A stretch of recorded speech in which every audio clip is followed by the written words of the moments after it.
Good morning everyone. Ram Ram ji, जय माता दी, राधे कृष्णा जी सबको। कैसे हैं आप सब लोग? तो आशा करती हूँ कि आप सभी बहुत अच्छे से होंगे, अपने अपने घरों में स्वस्थ होंगे, तंदुरुस्त होंगे। और भाई ठंड जो है आजकल बहुत ज़्यादा बढ़ रही है, तो ठंड में अपना अपने परिवार का बहुत ध्यान रखिएगा। हमारे हिमाचल में तो बहुत ज़्यादा ठंड हो चुकी है यहाँ पे। और मुझे उम्मीद है कि आप सभी लोग अपने अपने जीवन में कुछ ना कुछ अच्छा कर रहे होंगे, खुश होंगे और आगे बढ़ रहे होंगे। तो देखिए जी, नए साल की शुरुआत घास काटने के साथ। जी हाँ, ये व्लॉग जो है ना, ये 2 तारीख का है, मतलब सोमवार का, और ये ना आज आ रहा है। तो माफ़ी चाहूँगी इसके लिए आपसे, क्योंकि क्या कई बार होता है ना कि अपनी तबीयत भी ठीक नहीं होती, तो फिर वीडियो एडिट करने का टाइम ही नहीं लगता या मन ही नहीं करता, कई बार इस तरह से भी होता है। तो यहाँ पे घास काटने के लिए पहुँची हुई हूँ। और घास काटते इस बात का हमें ध्यान रखना होता है कि मतलब जो कांटे वगैरह हैं या फिर जो मतलब खरपतवार होता है ना, जैसे खेत में, वैसे ही घासड़ में भी होता है, तो उसको हम साइड करते हैं, घास को साइड करते हैं। तो बात करते हैं एक पॉजिटिव थॉट की। तो ज़िंदगी में ना सफल होना हर एक इंसान चाहता है, सच्ची में। सफलता जो है ना, और सफलता का एकमात्र साधन क्या है? परिश्रम है। हमने बचपन में भी पढ़ा हुआ है ना, स्कूल टाइम में, कि परिश्रम ही सफलता की कुंजी है। तो परिश्रम जो है वो करते रहिए, निरंतर करते रहिए। और सफलता जो है ना, उसका नशा ही कुछ और है। और ख़ास कर तब जब वो सफलता हमें मिले हमारे अपनों के साथ, हमारे परिवार के साथ। उस सफलता का भी क्या फ़ायदा कि जहां आपके साथ अपना कहने के लिए भी कोई नहीं हो। तो ज़िंदगी में खूब मेहनत कीजिए, खूब परिश्रम कीजिए, लेकिन अपनों का साथ जो है वो भी बहुत ज़्यादा मायने रखता है। तो ज़िंदगी में कभी ऐसे मोड़ भी आते हैं जब हमें सोचना होता है कि हम आगे बढ़ जाएं या फिर अपने परिवार के साथ चलें। तो उस टाइम हमें बहुत ज़्यादा सोच समझ के फ़ैसला लेना होता है, क्योंकि सफलता जो है वो इंसान मतलब मेहनत करके, अगर आप बिल्कुल कड़ी मेहनत करते तो कभी भी उसको आप अचीव कर सकते हैं।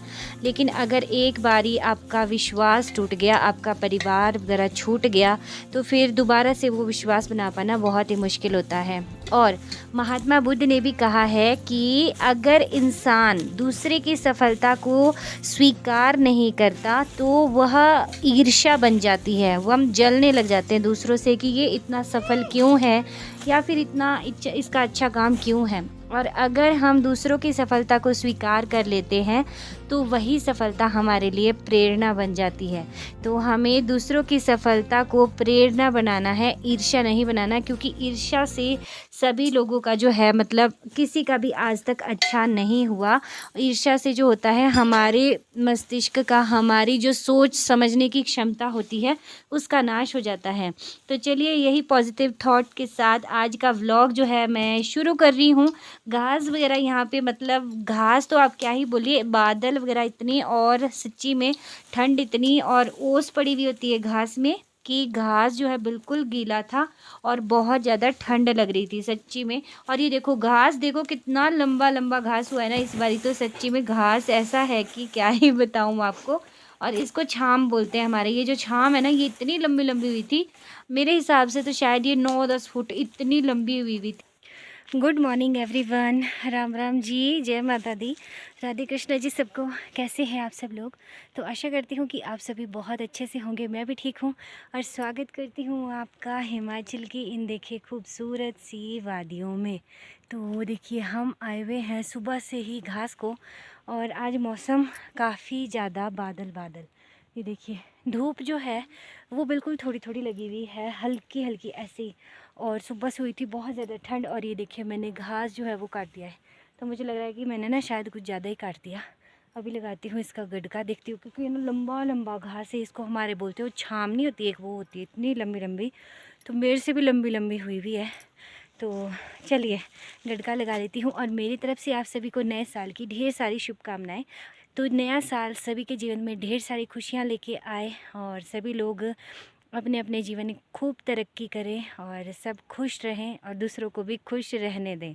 तो चलिए चलते हैं और लगाती हूँ गड्ढा। और उसके बाद खेत को भी निकलना है, क्योंकि आजकल हमने सोचा हुआ है कि अब कुछ खेत का काम जो है वो भी कर लिया जाए फिर से, क्योंकि लहसुन जो है ना वो फिर से आगे है छुपाई को। तो चलिए, सबसे पहले गड्ढा लगा लेती हूँ।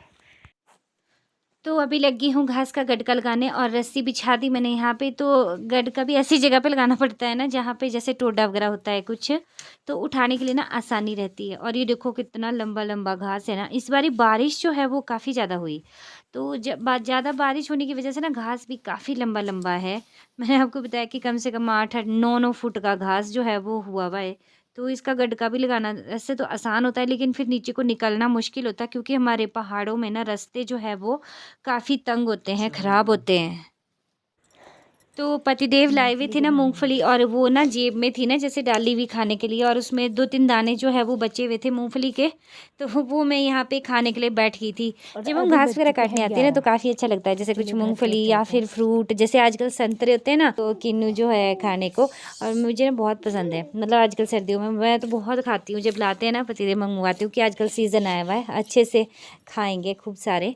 तो मुझे बहुत पसंद है जैसे संतरा और ये जो किन्नू होते हैं।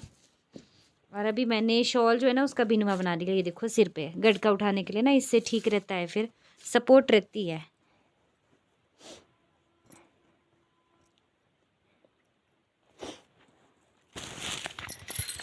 तो चलिए अभी गटका जो है वो मैं उठा लेती हूँ। तो यहाँ से घास से आ गई थी, और उसके बाद यहाँ पे घर में बहुत सारे छोटे मोटे काम होते हैं, लेकिन ज़्यादा कुछ भी नहीं किया कैप्चर। यहाँ पे मैं जौ जो होते हैं ना जौटे, उसको स्केर रही हूँ। जो हमने वो किया है ना, कुछ मक्की करी हुई है, कुछ उसमें जौ डालेंगे पशुओं के लिए ना, मतलब जैसे बैलों के लिए बनाते हैं दड़, वो बनाने के लिए यहाँ पे साफ़ कर रही हूँ। तो इसमें कुछ नहीं है ज़्यादा, लेकिन बस कंकड़ पत्थर जो होते हैं ना उनका ध्यान रखना पड़ता है। बाकी तो जैसे छोटी मोटी होती है ना घास वगैरह के बीज, वो तो चलते हैं, क्योंकि ये पशुओं के लिए ही बनना है।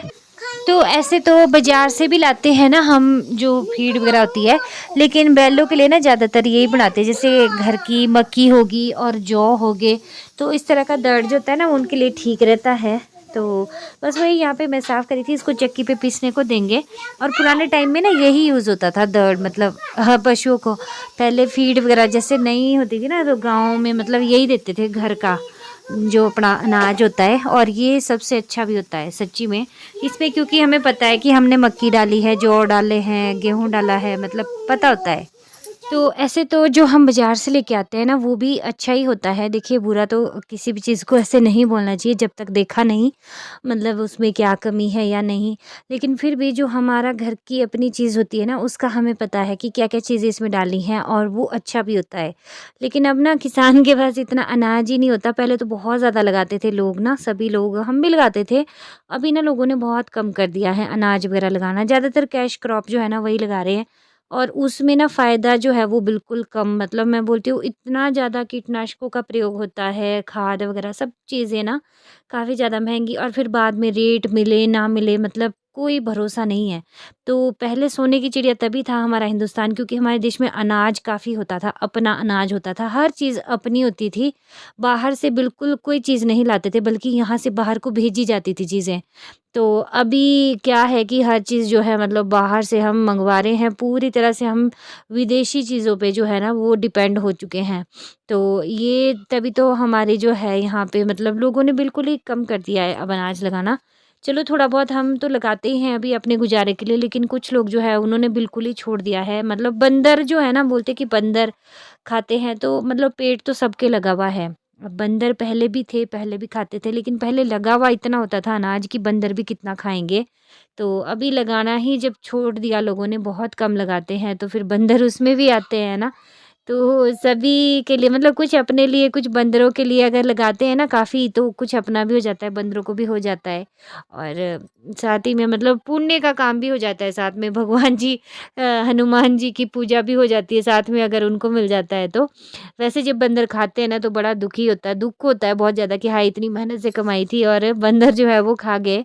लेकिन फिर भी एक तरह से सोचे ना, ये तो जो भी हमारा मतलब होता है ना प्रायश्चित, वो हो जाता है एक तरह से। बोलते हैं ना कि जो भी हमने धन कमाया हुआ होता है उसका दशांश जो है वो हमें दान करना चाहिए। तो समझ लीजिए कि वो दान ही हो गया। तो यहाँ पे ये सारा काम जो है मैंने कर लिया था और बस व्लॉग जो है उसका एंड मैं यहीं पे करूँगी क्योंकि इसके बाद मैंने कुछ भी कैप्चर नहीं किया। हम गए थे लहसुन की गुड़ाई करने, लेकिन मैंने वीडियो नहीं बनाई उस टाइम।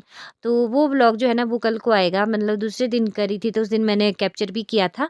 तो चलिए बस आज के व्लॉग का एंड मैं यहीं पे करूँगी। आई होप कि आप मेरी बातों से बोर नहीं होंगे मुझे उम्मीद है। वैसे आप लोग कहते तो हैं कि हमें आपकी बातें अच्छी लगती हैं, तो मुझे बहुत ज़्यादा खुशी होती है सुन के कि मेरी बातें जो है वो लोगों के लिए कुछ ना कुछ मतलब प्रेरणा बन सकें। और वैसे मैं इतनी ज़्यादा वो तो नहीं हूँ, कोई बोलते हैं ना जिसको कि आप मेरे से प्रेरणा लें, लेकिन फिर भी कुछ बातें ऐसी होती है कि जो मैं आपके साथ ऐसे शेयर करती हूँ जैसे अपनी फैमिली के साथ। तो चलिए आज के व्लॉग का एंड यहीं पे, मिलूंगी आपसे कल एक और नए व्लॉग के साथ, एक और नई विलेज लाइफ ज़िंदगी के साथ। जय माता दी, जय सिया राम।